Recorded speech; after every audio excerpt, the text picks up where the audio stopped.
you guys. So today's video is a doozy. I'm excited to do it, but it's gonna get a little deep, so get ready for that. But today we are talking about 5 ways to save money on your beauty budget, and it's probably not gonna be the ways that you think I would say. This isn't gonna be a video where I'm gonna be like, oh, well, put away 5% of your annual income into it. It's not one of those, okay? So just be warned. Before we get started, I just want to give a shout out to the patrons. Like always, you guys know I love you. Also, shout outs to everybody in the Facebook group. All the information for both of those will be linked down below. If you're new here, my name is Whitney. My channel is all about beauty budgets, consumerism, getting the most out of our existing collection, and dissecting the beauty industry and figuring out what, if anything, we can learn from it. If you're not new, hey, what's up? How's your mom and him? Yeah, all that being said, let's just get started. So the first thing that you can do to save money on your beauty budget is to delete all triggering accounts from your social media. I know you guys have heard me say this before, but I'm going to give you even more information about why this is a crucial thing to do. I have recently been doing a lot of research about marketing and advertising because I just kind of want to understand the machine, and I've learned a huge amount of stuff about how people get products in front of us and the ways they get us to buy them. I mean, the main thing that I've taken away from this is that they've got you coming and going. I personally kind of feel like I'm waking up. It's like I'm starting to see things that I truly took for granted before, and now that I know the things that I know, and I barely have scratched the surface of all of this, mind you, I don't know if I'll ever be the same. I know that's a dramatic statement to make, but it's true. So the first things you have to consider here is that human beings consume a huge amount of content every single day, or media, if you will. So between magazines, radio, TV, streaming services, social media, which is a huge one now, there's just tons of it. And the main thing you have to understand is that no version of media that we consume exists without advertising. I found a study recently that said that we are exposed every day to roughly 4,000 ads a day. And this research was done, this study and this finding came from a huge marketing agency who was trying to get an idea of how much they have to do to kind of work through all the noise we're exposed to. So that's a pretty solid number, and I consider that a pretty reputable source. 4,000 ads a day. That tells me that we're being sold to when we don't even realize it, because that seems impossible on paper. I personally am kind of on a one-woman mission not to see ads unless I want to, I guess. Like, I don't watch cable, literally, ever. I only watch Hulu and Netflix. I have Hulu Premium, so I don't see ads on that. I have YouTube Premium, so I don't see ads on that. I have Spotify Premium, so I'm not hearing ads there either. And if I'm even watching a Facebook video and I see some of those yellow dots in the time bar, I'm just like, forget it. I don't want to see it that bad. Like, you will not sell to me. I'm determined not to be a part of that. But I do understand that ads have to exist. I mean, me as a YouTuber, I couldn't have a gig if ads didn't exist.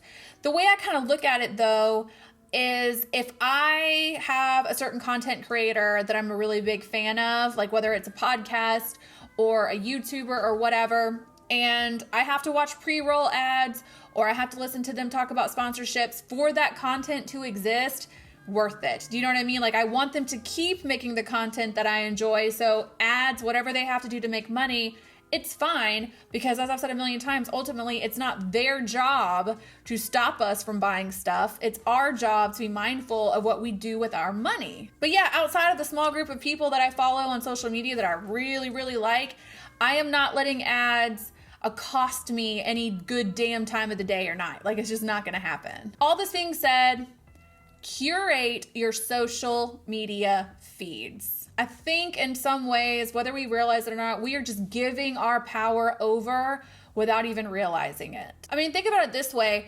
Studies have been shown time and time again how negative of an influence or how negative of an impact social media has on our mental health. And while I definitely believe there is tons of truth to those findings, I also feel like maybe some tiny part of that is that we do not understand how in control of those social media feeds we are.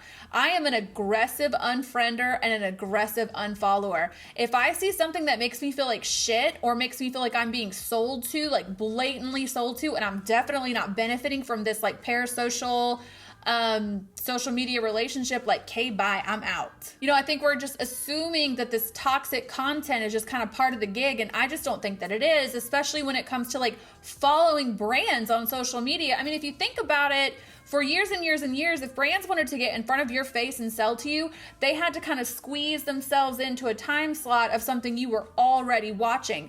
Now we are just following brands. We are letting brands advertise to us all day, every day. And brands aren't stupid. They work around the clock to figure out how to sell to you. Do you guys know what neuromarketing is? So neuromarketing is basically the way that advertisers and marketers are figuring out how to properly sell to you now. They're getting into your head literally to figure out how to sell to you. Like, don't give them the platform if you're trying not to waste money unnecessarily. So yeah, set yourself up for success and limit brands' access to you. Make it a little harder for them to sell. Come on, it's your money we're talking about. Number 2, decide if you are spending your money on any given flaw wisely, i.e., is makeup ever going to fix this? And this could potentially be a very unpopular opinion, but please stick with me and hear me out. I know people get up in their feelings about cosmetic procedures, like, I know. But I am also not a black or white thinker. I don't have a fixed mindset. I don't think anything, for the most part,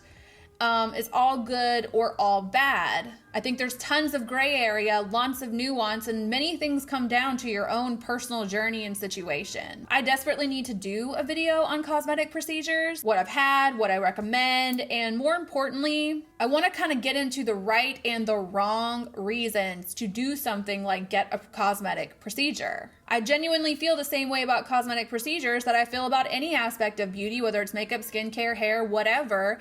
If you're doing it for the right reasons, I think it's harmless. All that to say, sometimes makeup just isn't the answer. I mean, it's like not the answer for a lot of things in life, but truly, sometimes investing tons of money into a makeup product or even a skincare item that just cannot achieve the results that you're wanting, I feel like that's a huge waste of money if there's other ways to go about getting it. Sometimes outside intervention is the only thing that's going to do it, and that doesn't necessarily only mean cosmetic procedures. But for example, I feel like skin is the thing that people probably spend the most on when it comes to like their beauty routine. I mean, between all the complexion products that we have and skincare items themselves, I would say your skin's probably getting the bulk of your beauty dollar. So using myself as an example, and I've brought this up many times because it is so true, I've spent thousands of dollars on skincare,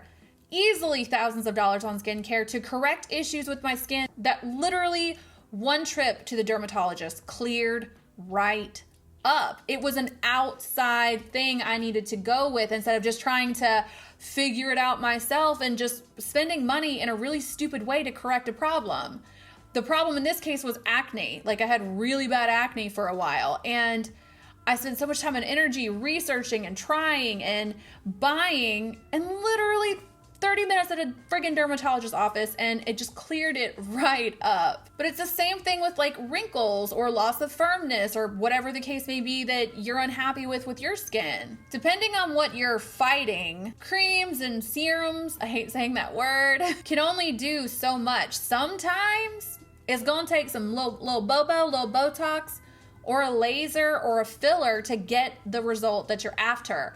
That's not to say if you have a wrinkle that you need to go get cosmetic procedures. I'm just saying if this bothers you so much and you find that you are spending a lot of money on trying to find the perfect night cream to combat it and trying to find the perfect concealer that won't settle into fine lines or foundation that won't settle into fine lines, are you really allocating that dollar correctly in that type of a situation? I mean, if you just refuse to live with this perceived flaw that you have, there's no other way about it, you want this gone, is makeup or, over-the-counter skincare really the only way to get there? And I also think, truly, at the end of the day, the solution to this problem is to, if it's something that really is bothering you, you really feel like you can't live without it, maybe it's time to figure out why. Maybe it's time to figure out if it's something you could ever learn to love and live with. Is it something anybody else would ever notice? Is it based in reality? Is it something that changing your diet, drinking more water, getting better sleep, practicing a little self-love? I mean, is makeup and like Sephora skincare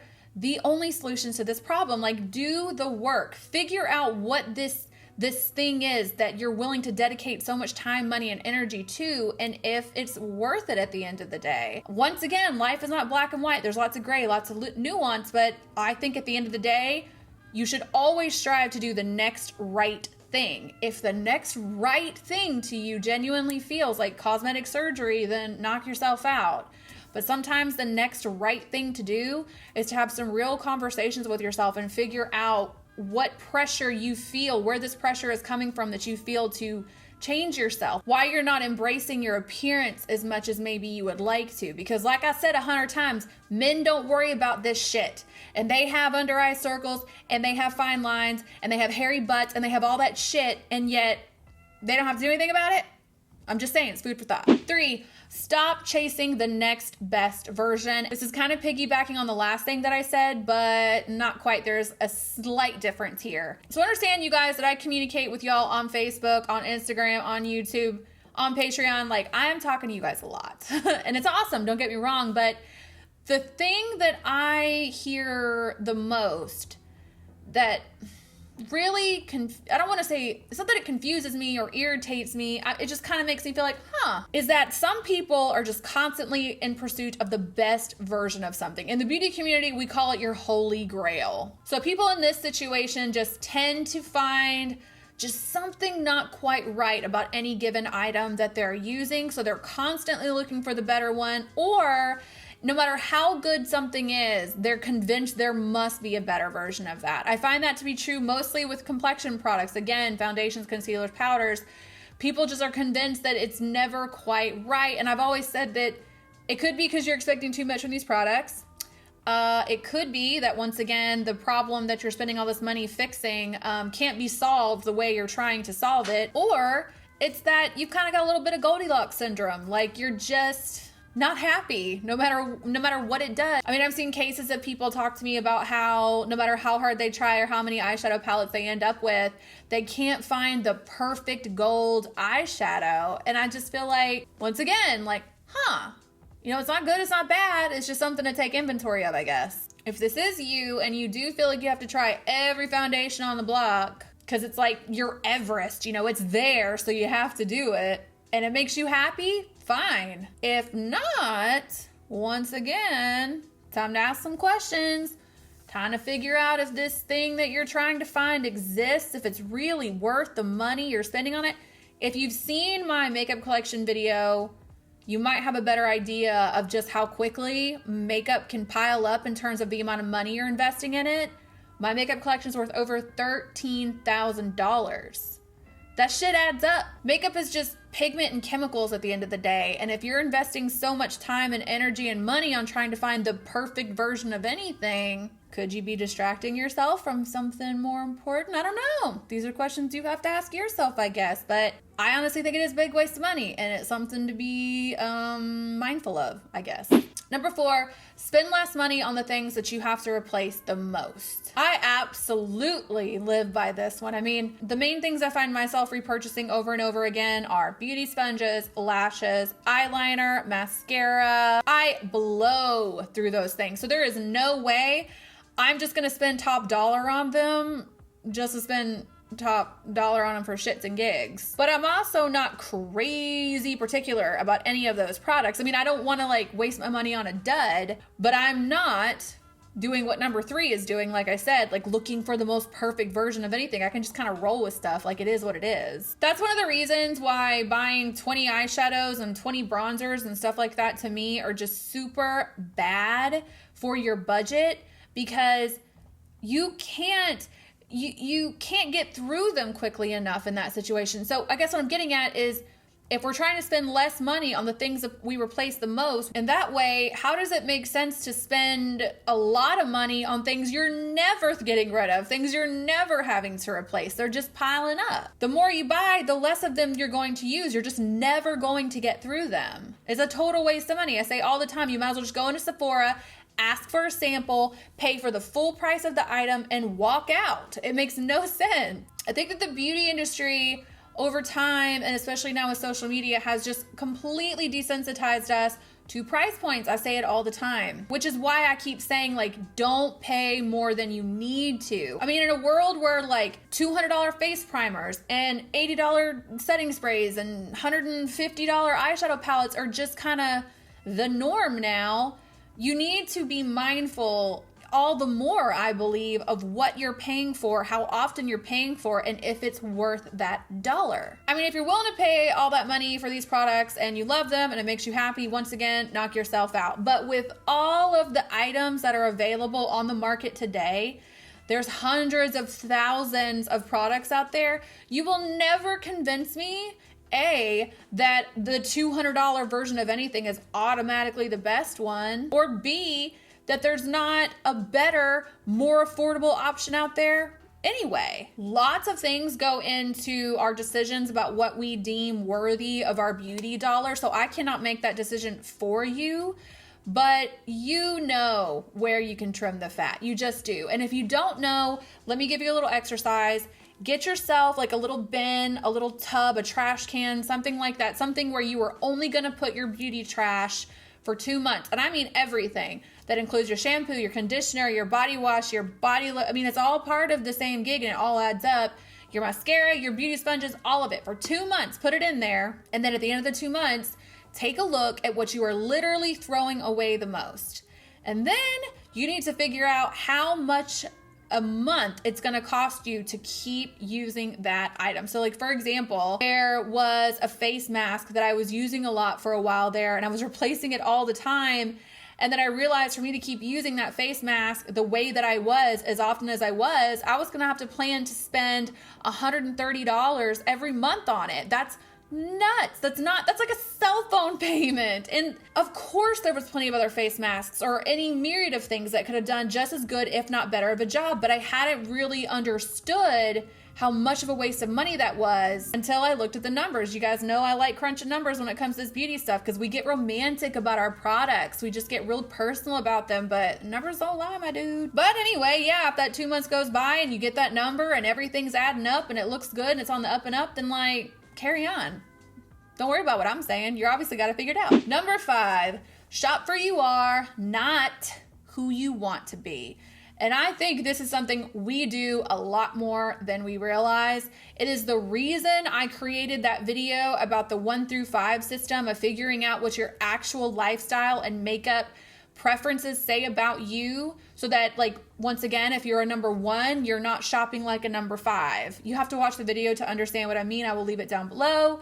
But where this all comes to pass is because so much of what most people know about makeup and beauty now, they're learning from social media. So Instagram, YouTube, things like that. And I think based on the feedback I've gotten from tons and tons of people and the stories you guys have told me, lots of people are shopping like big ballin' beauty gurus when they're just not. Most of us are not. We're not making that kind of money. We don't have that kind of lifestyle. Many of the things they promote and talk about do not make sense for us. And this is something I'm really seeing a lot of in this time period where the rainbow eyeshadow palette is a trend. I keep seeing so many people talking about how they're buying these eyeshadow palettes and they've never used them because they don't wear colorful eyeshadow. They don't gravitate towards it. They don't like it. So it's just one of those things where, like, buying this rainbow eyeshadow palette isn't going to change who you are as a person. And when it comes to exposing ourselves to so many messages through social media and through YouTube and things like that, we might find ourselves in a position where we're shopping for a person that we wish we were, we want to be, we think we should be. A lot of people do this with clothes also. I know I do, and that's why when I purged my closet this year, there were so many things in there that still had tags on it because I was buying stuff for someone I wanted to be, or someone I thought I should be, or a place I thought I might go one day. Like, it had nothing to do with what was really going on in my life and what I actually needed, and that was such a waste of money. Now, when it comes to shopping for makeup or clothes or shoes or anything, if I wouldn't wear it out of the store today, like, I'm not going to buy it. And this is particularly difficult for me as a beauty guru or whatever, because this is the main reason I don't want to go buy new release makeup just to buy new release makeup just to talk to you guys about it. There is a tiny percentage of makeup out there that I would ever actually buy. So buying it just to tell y'all about it just seems really stupid to me, honestly. Like, no tea, no shade to anyone who does that. Like, that's their gig. That's how they're running their channel. Totally fine. I'm just not that adventurous with my own personal makeup. I'm just not. I like what I like. I like the looks that I like. I like the techniques that I like. And I don't need to waste time and energy trying to make myself someone I'm not. So I feel like, once again, with all the social media stuff, we see all the techniques that are coming out or that are constantly being pushed down our throats that are unrealistic for our lifestyles. Like, the amount of time and energy we're spending trying to do this thing when, yes, makeup is fun and it's self-expression and it's something to enjoy and something to play with.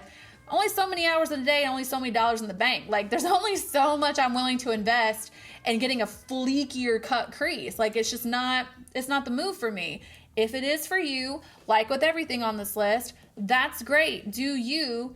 But if you're noticing that you're accumulating a big pile of makeup that you're never wearing, probably because it was never something you were going to wear in the first place. You just thought owning it would change who you are. So that's one of the biggest tips I could give for you guys. And once again, the 1 through 5 video is down below. All right, guys, I hope that you enjoyed this video. I certainly enjoyed making it for you. I have a video coming out soon where I'm going to tell you some of the really crazy ways that marketers are getting your friggin' money. And it's almost like insulting the lengths that they're willing to go to get our dollar. I know that's their job. But once again, it's our job to be informed. I'm always going to push that narrative. Thank you to the patrons. I really appreciate all of your support. The October content is coming soon. So in the month of October, as usual, 2 new videos, a podcast newsletter, a new episode of the War Paint podcast, which is launching everywhere in November. And there will also be another giveaway. I think I'm going to do a giveaway almost every month in Patreon, because it's my way to give back to the huge support and help that you guys are giving to me. But anyway, I hope you guys are all having an amazing day. Check the down bar for links to all my social media platforms, and I will catch you in the next one. Bye.